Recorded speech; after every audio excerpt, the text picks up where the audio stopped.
Papasalamat po tayo sa Allah kasi po yung pong nararamdaman ko ngayon ay alam niyo yung natutunaw na sa kasiyahan. Yung hindi mo alam kung paano ka makakapagpasalamat kasi lunod na lunod ako sa pagmamahal ngayong araw na to. Alam mo yung nasa putik ka para kang inahon Alhamdulillah. Alam niyo yung SMNI, sabi nga nung isang kaibigan ko, bakit daw mahal na mahal ko si Pastor Apollo? Sabi ko, alam niyo si Pastor, mahal na mahal niya ng mga Muslim, katutubo. Higit sa lahat, noong ako po at si Pangulong Rodrigo Roa Duterte ay lumaban sa mga terorista, kasama ko po si Pastor. Tayo'y hindi marunong mang-iwan ng kasama. Ako ho, sabihin na nila kung anong gusto nilang sabihin. Pero hindi ugali ng isang Muslim ang mang-iwan ng kasama. Allahu Akbar.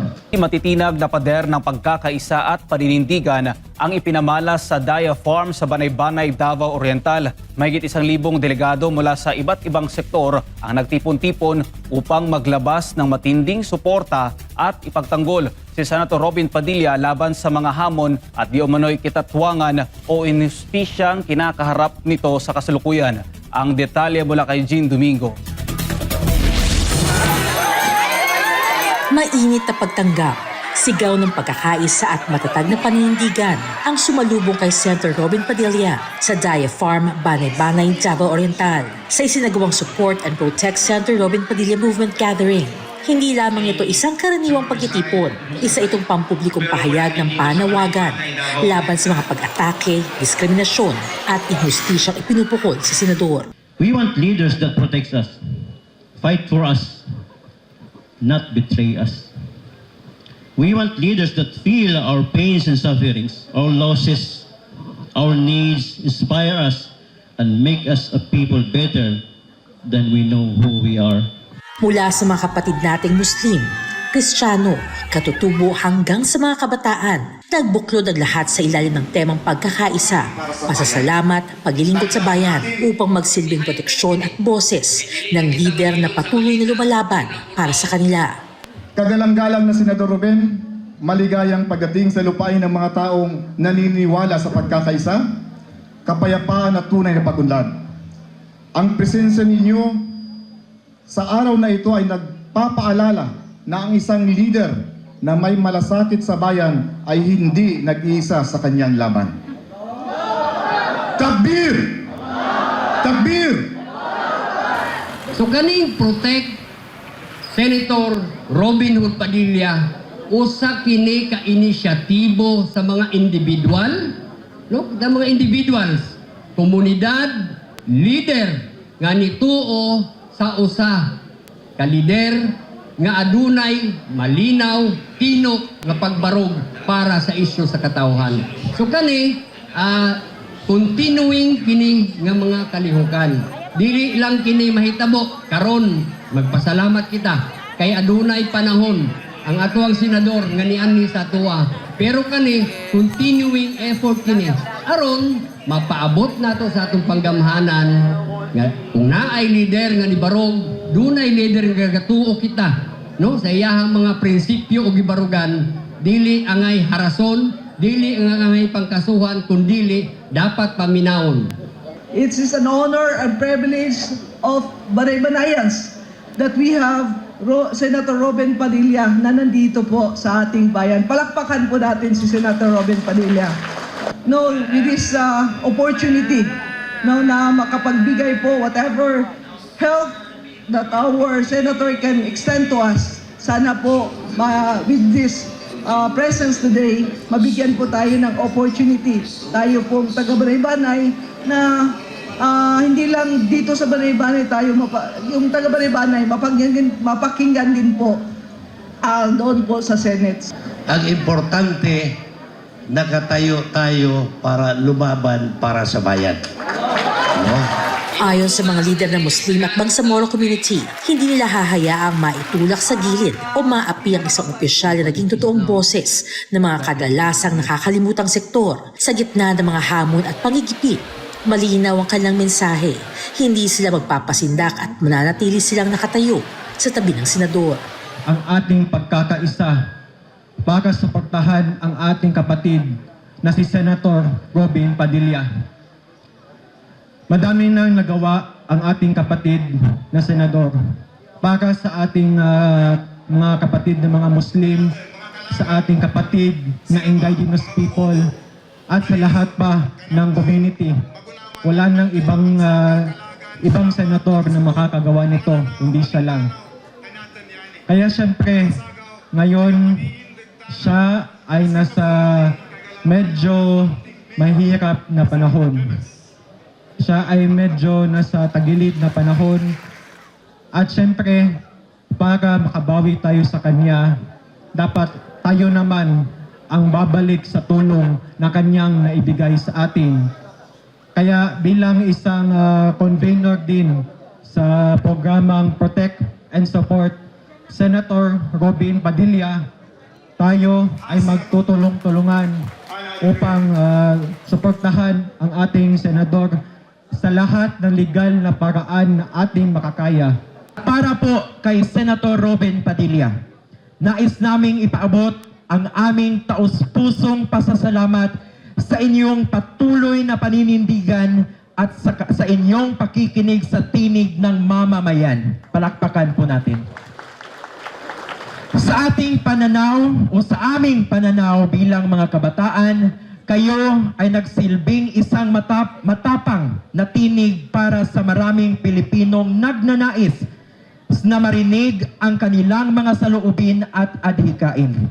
Ang inyong dedikasyon sa paglilingkod at ang inyong kahandaang ipahayag ang inyong paninindigan ay nagbibigay ng inspirasyon sa maraming mamamayan, lalong-lalo na sa kabataan, na maging aktibo at responsable sa pakikilahok sa ating lipunan. Salamat sa personal na pagbisita.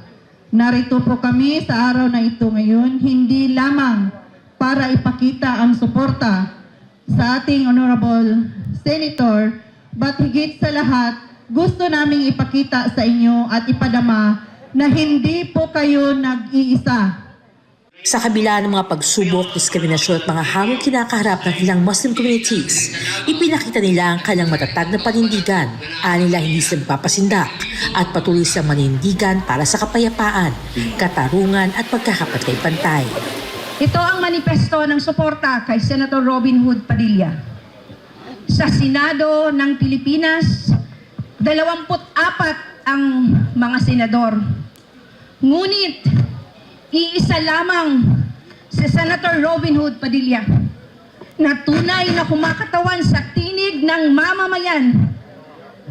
Siya ang nag-iisang Muslim, boses ng katutubo at mga ordinaryong Pilipino.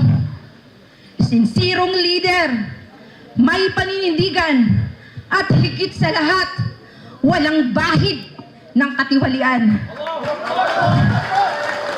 Bago pa man naihalal siya sa Senado, ang pagtulong sa kapwa ay kanya nang ginagawa. Lindol, baha, sunog, at iba pang mga sakuna. Naging mukha at nagsulong ng usaping pangkapayapaan na alam natin na matagal nang inaasam ng Mindanaoan. Ngayon, siya ay humaharap sa political harassment mula sa mga taong nagnanais na siya ay patahimikin sa kanyang paninindigan. Kung kaya, tayo, ang mga mamayang Moro, katutubo, at mga Kristiyano ay nagpapahayag ng aming suporta, ipagtatanggol at handang proteksyonan ang nag-iisang Senador Robin Hood Padilla.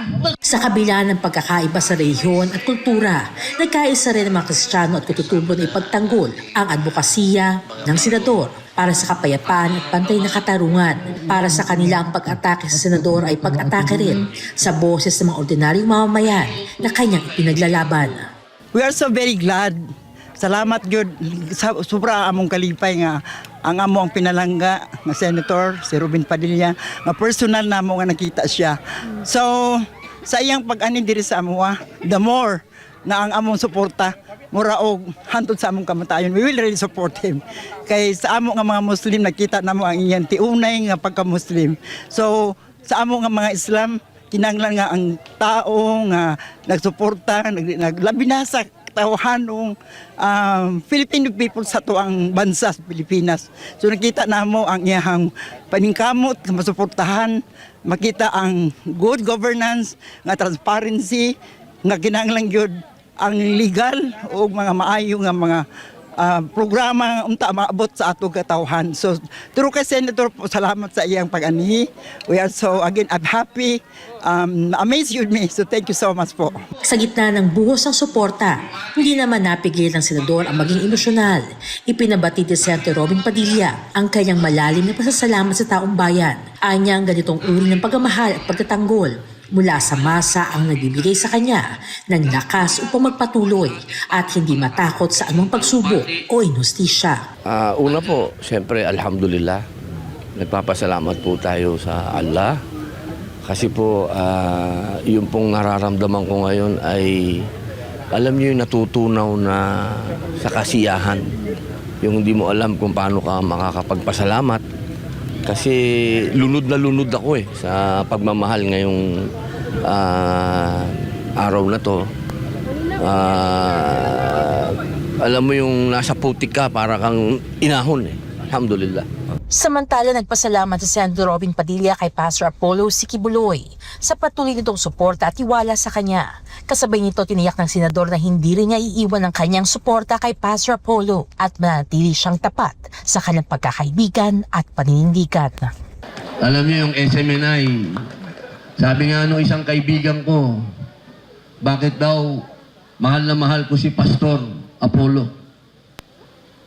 Sabi ko, alam niyo si Pastor, mahal na mahal niya ng mga Muslim, katutubo. Higit sa lahat, noong ako po at si Pangulong Rodrigo Roa Duterte ay lumaban sa mga terorista, kasama ko po si Pastor. Tayo'y hindi marunong mang-iwan ng kasama. Ako ho, sabihin na nila kung anong gusto nilang sabihin. Pero hindi ugali ng isang Muslim ang mang-iwan ng kasama. Allahu Akbar. Malaki rin ang naging bahagi ng mga Muslim community leaders at mga delegado mula sa iba't ibang sektor ng Bangsamoro sa pagtitipon. Para sa kanila, ang pagtatanggol kay Senator Robin Padilla ay hindi lamang pagsukli sa kanyang mga naitulong, kundi isang banal na tungkulin at paninindigan ng bawat Muslim na protektahan at ipagtanggol ang kanilang kapwa-kapatid sa patanglan ng hustisya. Sa huli, pinatunayan ng Davao Oriental na sa gitna ng matinding bagyo at pampulitikong pagsubok, mananatiling matatag ang kapisanan ng mga mamamayan upang protektahan ang lider na tunay na naglilingkod sa bayan.